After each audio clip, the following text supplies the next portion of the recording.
Hey guys, how's it going? This is Natinator, and welcome back to the final installment of the Ubloo series. This is more of a spin-off part. It's even titled Part 4.5, but I really like it, so here it is. Now as always, turn out the lights, get comfortable, and let the story be finished. I read somewhere that police lights were designed to flash in a manner that made the human eye incapable to adjust to them, so they would be constantly noticeable. I've been testing this theory for the 4 years I've been on the force, and, to be honest with you, I think it's true. Having the lights run without the sound has always been strange to me, but at this hour I don't want to wake anyone up pointlessly. Besides, there's no other cars on the road at this hour, and, if I'm being honest, the lights themselves might not even be a necessity. I got a report of loud noises and possibly gunshots at the old school. Probably just a bunch of teenagers lighting off fireworks and pretending they see ghosts and shit again. I shook my head. Hopefully it's not those two stupid kids again, claiming they need to get in there to investigate. Those two were the worst. The Westchester brothers? Winchendon? Who the fuck knows? My engine purred beneath the hood of my car as I sped up to where the school was. I flicked off the lights as I rounded the final corner and parked outside. I opened the door to my cruiser and got out, inspecting the gate with my flashlight. It looked like it was open. Someone must have forgot to lock it. I shook my head again. It's like they're asking people to break in here. I walked up to the gate and pushed it open. I tell you, I've never been one to believe in the paranormal, but this place did give me the creeps. I walked up the front steps and quietly listened. It didn't sound like there was any kids in there. I stood listening for another 2 or 3 minutes just to be sure, and then decided they must have left. I walked over to one of my windows and shined my light in. Everything seemed to be normal. "Car 4 to dispatch," I said into my shoulder radio. "Go ahead, Car 4," the voice answered. I started walking the perimeter of the building, looking for signs of entry, shining my flashlight here and there.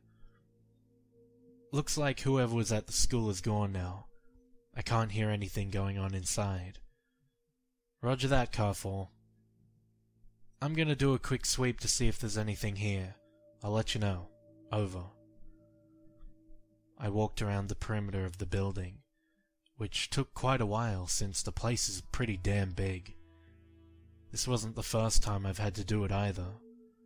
This place drew a lot of attention, especially around Halloween, when the local myth would circulate again that this place was haunted.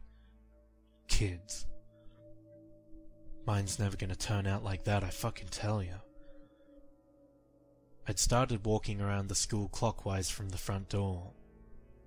I was just about ready to call it when I saw something through the window. Something just looked odd.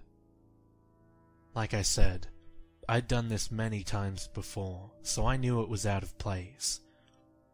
I walked up to the window and shined my light in. What I saw puzzled me. One of the door frames was all busted in and broken. It looked like someone had taken a sledgehammer to the sides of it. "Fuck," I said to myself out loud. "Car 4 to dispatch," I said spitefully into my radio. "Go ahead, Car 4. It looks like whoever was here did some damage to the building. I'm gonna see if I can get inside and check it out. Requesting backup." "Roger that, Car 4. Car 2, please proceed to Car 4's position and assist. Roger, Bill said through the radio. I'm about 5 minutes out, Car 4, proceeding now. Roger that. Over, I said back. I jogged back to the front steps and unholstered my gun.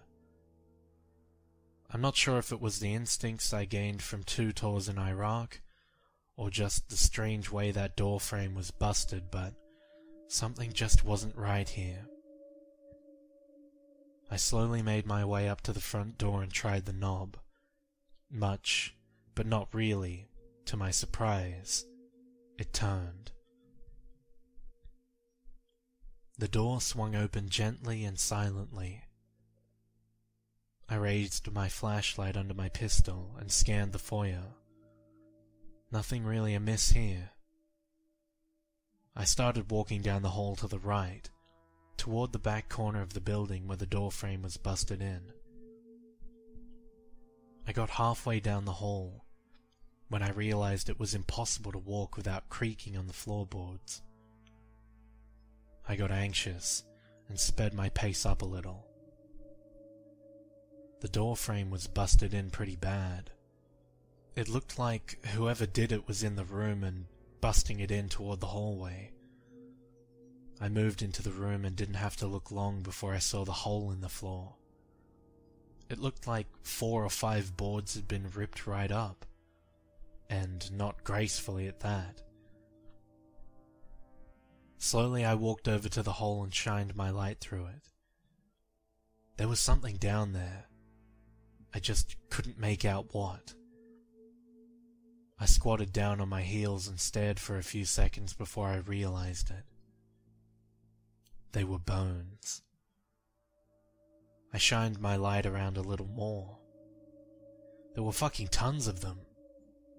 Admittedly, though, I wasn't that scared until I noticed the painting.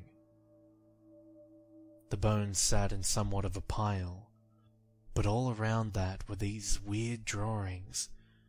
It looked like a cross between Arabic and Mandarin.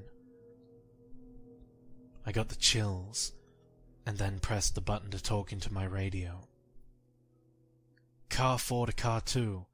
What's your status? About 2 minutes out, Car 4. Roger. Try to speed it up. Over. I got up off my heels and inspected the room a little more closely. The floorboards looked like the nails were pried up somewhat. Whoever did this knew where to look. Some of them were broken, though, so the person must have been in a hurry, doing this frantically, almost as if... Fuck me, man, I said under my breath. I traced what I saw across the floor with my flashlight. All across the floor were deep gouges and scratches. I inspected the ones closest.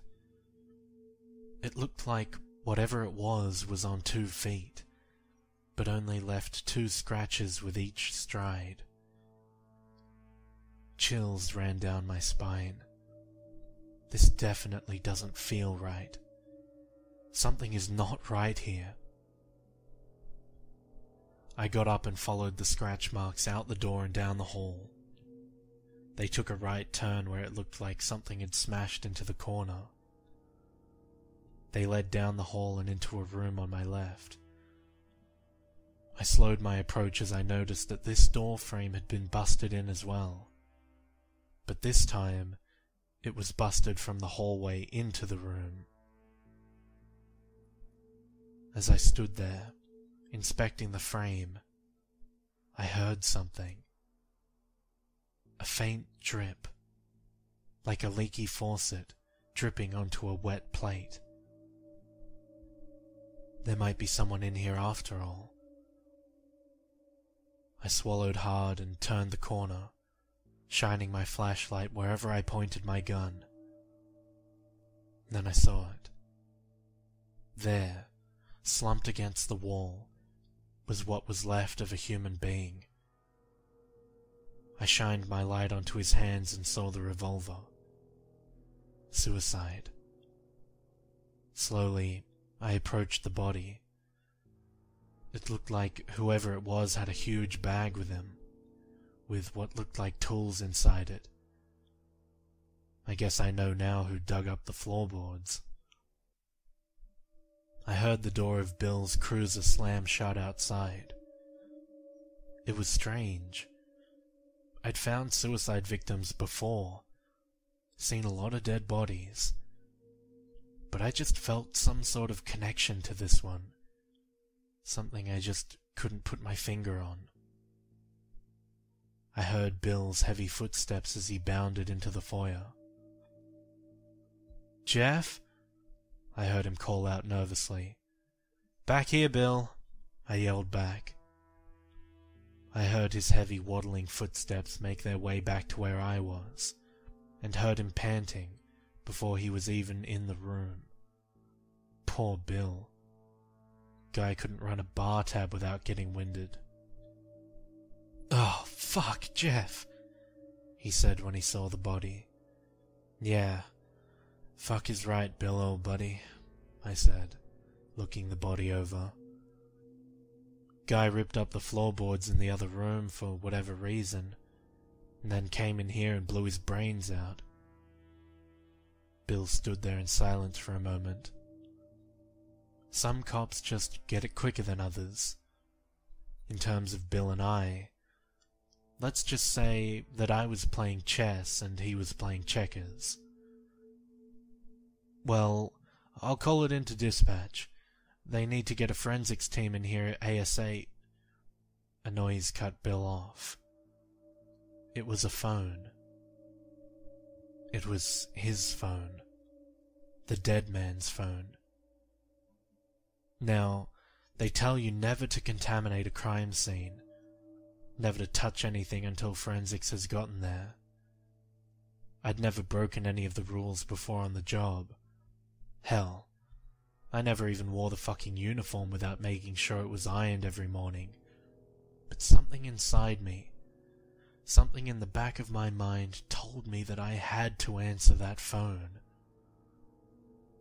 I squatted back down and reached into his pocket where it was ringing. "Jeff! What are you doing? We can't—" "Oh, fuck off, Bill, you big pussy," I said, as I finally got the phone loose. I looked at the front screen. There was only a first name for whoever was calling. Eli. I pressed answer and held the phone up to my ear, but didn't say anything. There was a short pause, and then... "Hello? Doctor? This is Officer Jeff Danvers of the Hello? Doctor? This is Officer Jeff Danvers of the Torsen Police Force." There was a pause again. This time, a little longer. "Where did you find this phone?" Whoever this Eli was, he wasn't stupid. "I found it in the pocket of a body at a crime scene. I'm sorry, but I think this doctor you're trying to reach has passed away." There was another pause, and I began to feel uneasy. Fuck, what was I thinking answering this call? "I'm sorry, sir," I said again. "Were you the one who found him?" he asked. I was slightly taken aback by this question. "Found him?" I responded. "Yes, were you the one who first found the body?" he asked again, sounding a little more worried this time. "Yes, sir. I found the body about 5 minutes ago." What I heard next, though I didn't know it then, would change my life forever.